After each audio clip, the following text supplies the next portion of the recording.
தமிழ்நாடு அரசு போக்குவரத்து கழக ஓய்வு பெற்றோர் நல அமைப்பு அதன் மண்டல பொதுச் செயலாளர் செல்வராஜன் அவர்கள் அந்த சங்கத்தின் செயல்பாடுகள் பற்றி நம்மிடம் பகிர்ந்து கொள்கிறார். ஐயா சொல்லுங்க.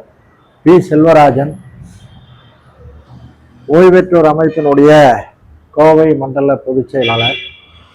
எங்களுடைய அமைப்பு the state transport and transport corporations retired employees welfare association என்ற பெயரில் 2001 127/2001 என்ற பதிவு எண்ணின் கீழ் சென்னையில் பதிவு செய்யப்பட்டு மாநிலம் முழுவதும் போக்குவரத்தில் ஓய்வு பெற்று இருக்கிற தொழிலாளர்களுடைய உரிமைகளை காப்பதற்காக இந்த அமைப்பு உருவாக்கப்பட்டது. அந்த அடிப்படையிலே தான் தொடர்ந்து செயல்படுகிறது. இன்றைக்கு இருக்கிற தமிழக அரசு ஏற்கனவே போக்குவரத்து ஓய்வூதியர்களுக்கு உருவாக்கப்பட்ட ஓய்வூதியத்தை முறையாக அமலாக்காமல் தொடர்ந்து அதில் பல்வேறு குளறுபடிகள் செய்கின்ற அடிப்படையிலையும் விதிகளுக்கு புறம்பாக செயல்படுகின்ற அடிப்படையிலும் அந்த உரிமைகள் எல்லாம் மீட்டெடுப்பதற்காக மாநிலம் முழுவதும் போக்குவரத்தில் ஓய்வு பெற்ற தொழிலாளிகளை சுமார் 51,000 பேரை எங்களுடைய அமைப்பின் கீழ் திரட்டி இருக்கிறோம். அந்த அடிப்படையிலே தான் ஓய்வூதியம் சம்பந்தமாக தொடர்ந்து போராடி கொண்டிருக்கிறோம். அன்றைக்கு இருந்த அரசு 2017 ஓய்வூதியத்தை நிறுத்திய போது 14 நாட்கள் போக்குவரத்து கழகத்தினுடைய வளாகங்களுக்குள்ளேயே காத்திருக்கும் போராட்டம் நடத்தி அந்த பென்ஷன் உரிமையை மீட்டெடுத்தோம். இப்போ அந்த பென்ஷன் வளர்ல சிக்கல் இருக்குங்களா? அதான் தற்போதும் பென்ஷனை மீட்டெடுத்தோம். எங்களுக்கு வழங்க வேண்டிய பஞ்சப்படி உயர்வை அரசு 2016 ஜனவரியில இருந்து உயராமல் ஏற்கனவே இருந்த 119% என்ற அடிப்படையிலே தான் தொடர்ந்து கொடுத்து வந்தார்கள். அதை எதிர்த்து நாங்கள் 2012 முதல் ஓய்வூதிய விதிகளில் இருக்கிற 20A திருத்தி தொடர்ந்து பணியில் இருக்கும் தொழிலாளர்களுக்கு பஞ்சப்படி வழங்கும் போதெல்லாம் எங்களுக்கு வழங்க வேண்டும் என்று வழக்கு தொடுத்தோம். நீதிமன்றத்தில் உத்தரவு பெற்றோம். 2015 டிசம்பர் வரை நீதிமன்ற உத்தரவுகளை முறையாக அமுல்படுத்திய ஓய்வூதிய நம்பகம் 2016 இருந்து டிஏ உயர்வை நிறுத்திவிட்டது. அதை எதிர்த்து நாங்கள் பலகட்ட போராட்டங்களை நடத்தினோம். 2019 மீண்டும் இந்த வழக்கு ஏற்கனவே முடித்து வைக்கப்பட்ட நீதிமன்ற அவமதிப்பு வழக்கை திறந்து 98/2019 என்ற வழக்கை சென்னை நீதிமன்றத்தில் நடத்தினோம். 2022 நீதிபதி சத்யநாராயண் பிரசாத் அவர்கள் டிஏ முழுமையாக கொடுக்க வேண்டும் என்று உத்தரவிட்டார்கள். அந்த உத்தரவை எதிர்த்து அரசு மேல்முறையீடு செய்து எல்பி என்ற வழக்காக மாற்றி இறுதியில் அந்த வழக்கை நீதிபதி சுப்பிரமணியம் அவர்கள் அந்த வழக்கை முடித்து வைக்கும் போது எங்களுக்கு பாதகமாக இருந்ததன் காரணமாக அரசு 2019 போக்குவரத்து செயலாளர் அவர்கள் பஞ்சப்படி சம்பந்தமாகவும் ஒப்பந்த உயர்வுகள் சம்பந்தமாகவும் 140 142 என்ற அரசாணையை பிறப்பித்ததனுடைய அடிப்படையில் ஏற்கனவே இருந்த எங்களுடைய பஞ்சப்படி நிறுத்தப்பட்டு தொடர்ந்து நடைமுறையில் இருக்கிற பஞ்சப்படி தான் நிறுத்தப்பட்ட பஞ்சப்படி தான் வழங்கப்படும், உயர்வு வழங்கப்படாது என்ற அந்த அரசாணையில் இருந்ததன் காரணமாக அந்த அரசாணையை எதிர்த்து 142 எதிர்த்து வழக்கு தொடுத்து தற்போது அந்த வழக்கினுடைய அந்த வழக்கு முடிவராமல் இடைக்கால உத்தரவுகளாக 2 முறை இடைக்கால உத்தரவு பெற்று பஞ்சப்படி உயர்வு 2 முறை பெற்றிருக்கிறோம்.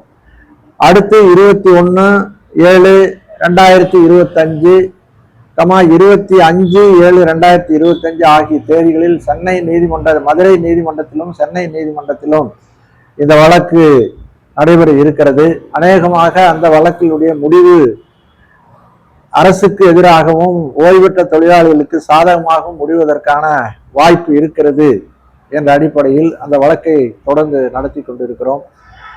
அது மட்டுமல்ல, குடும்ப ஓய்வூதியர்களுக்கு இன்றைக்கு அவர்கள் ஓய்வூதியம் புதுப்பிக்கிற போது ஏற்படுகின்ற அந்த காலதாமதத்துக்கு உண்டான அரியர்ஸ் தொகை தொடர்ந்து 2023 பின்னால் இன்னும் வழங்கப்படாமல் இருக்கிறது. அரசு ஊழியர்கள் ஆசிரியரை போல மருத்துவ காப்பீடு திட்டம் போக்குவரத்து தொழிலாளிகளுக்கு இன்றைக்கு வரைக்கும் நடைமுறைப்படுத்துவதில்லை. ஆனால் கடந்த அரசே பொதுத்துறை ஊழியர்களுக்கும் மருத்துவ காப்பீடு பொருந்தும் நடவடிக்கை எடுக்க வேண்டும் என்று உத்தரவிட்டும் கூட போக்குவரத்தில் ஓய்வு பெற்ற தொழிலாளிகளுக்கு மருத்துவ காப்பீடு இன்றைக்கு வரைக்கும் அமலாக்காத சூழ்நிலையில் அதற்காக போராடி கொண்டிருக்கிறோம்.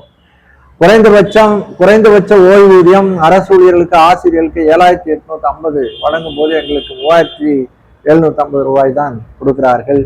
அதை ஏற்று தொடர்ந்து போராடி கொண்டிருக்கிறோம்.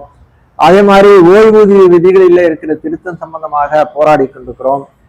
ஒவ்வொரு ஒப்பந்தத்தின் போதும் அரசு ஊழியர்கள் ஆசிரியர்களுக்கு பே கமிஷனுடைய உயர்வு ஓய்வு பெற்றவர்களுக்கும் வழங்கப்படுகிறது. ஆனால் எங்களுக்கு அந்த ஒப்பந்த உயர்வுகள் வழங்கப்படுவதில்லை. அதற்கான வழக்குகள் மதுரை நீதிமன்றத்தில் நடத்தி கொண்டிருக்கிறோம். இன்றைக்கு கூட அந்த வழக்கு நடைமுறையில் வாய்தா வந்திருக்கிறது. அதனுடைய முடிவை எட்டி கொண்டிருக்கிறோம். 1992 சேமநல திட்டம் என்ற ஒரு திட்டத்தை அன்றைக்கு இருந்த அரசு உருவாக்கியது.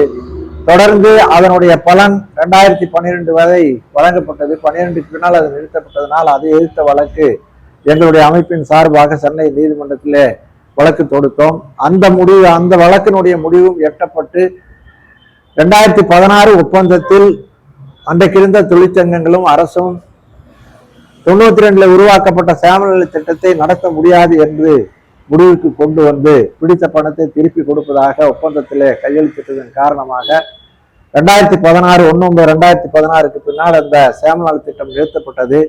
நாங்கள் நீதிமன்றத்தில் போராடி 19/2016 முன்னாடி ஓய்வு பெற்ற தொழிலாளிகளுக்கு 15 ஆண்டுகள் ஏற்கனவே 2013 ஒப்பந்தத்தில் இருக்கிற 15 ஆண்டுகளுக்கு இந்த திட்டத்தை நிறைவேற்ற வேண்டும் என்று இருந்ததை நடைமுறைப்படுத்த வேண்டும் என்று இன்றைக்கு நீதிமன்றத்தில் தீர்ப்பு பெற்று நடைமுறைப்படுத்தாமல் அரசின் மீது அவமதிப்பு வழக்கு தொடுத்து அவமதிப்பு வழக்கை அவர்கள் உடனடியாக முடிவு கொண்டு வருகிற வரையில் அரசு ஒரு சிறந்த முடிவு எடுக்கும். போக்குவரத்து செயலாளர் அவர்கள் நீதிமன்ற உத்தரவை அமலாக்குவதாக உத்தரவாதம் கொடுத்திருக்கிறார்கள். ஆகவே நடைமுறைப்படுத்தும் போது அந்த திட்டம் நடைமுறைக்கு வரும் என்ற அடிப்படையில் தொடர்ந்து தமிழகத்தில் இருக்கிற